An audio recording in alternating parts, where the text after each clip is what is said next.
Kumusta sa inyong lahat? Dito naman tayo sa vlog natin ngayon gabi sa Batang Quiapo. Pangako, unang-una sa lahat ito ay teaser video lamang para ma-update sa Batang Quiapo. Huwag kalimutan follow at subscribe ang channel po. Ito nga si Bubbles ay may nangyari sa kanila ni Tanggol, kaso panaginip lang pala ito sa kanilang dalawa at dito tinutokso lang siya sa mga kasama sa selda kasi daw parang may kakaiba sa panaginip ni Bubbles, kaya ito nainis si Bubbles sa kanila at pinatulog na rin ito sila.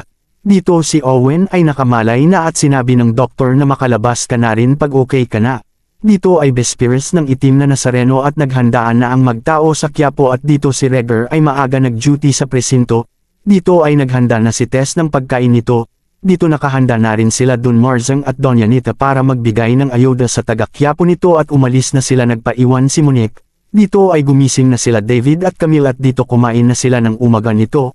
Iniisip na ni Primo na kuhanin ulit si Amanda sa hospital para makasama ulit si Amanda. Dito ay nagtember na si Jacob at Mendoza tungkol sa malaking shipment ng droga. At dito ay tumawag si Colonel Suarez kay Augustus at binalita ang malaking shipment ng droga, kaya ang saya ni Augustus dito sa balita. At dito ay masaya si Colonel Suarez na ma-raid ang malaking shipment nito. Dito ay umalis na sila Primo at mga kasama nito para pumunta sa hospital at kuhanin si Amanda.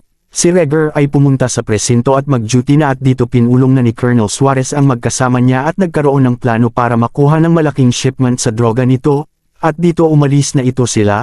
Dito papasok na sila sa hospital. Dito ay pumasok sila sa kwarto ni Amanda ay wala na ito at nilipat ito sa East Wing kasi nag-iwan ng sulat si Amanda nito at ito tumawag mas Ayla kay Primo na wala si Amanda.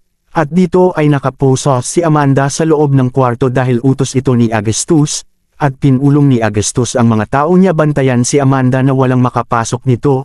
At dito ay nakapasok na rin si Primo sa kwarto kung saan si Amanda, kaso daming bantay nito. Dito ay nang pasabog ng bomba sila para magkagulo nito at dito ay gulat ang lahat dahil may sumabog nito.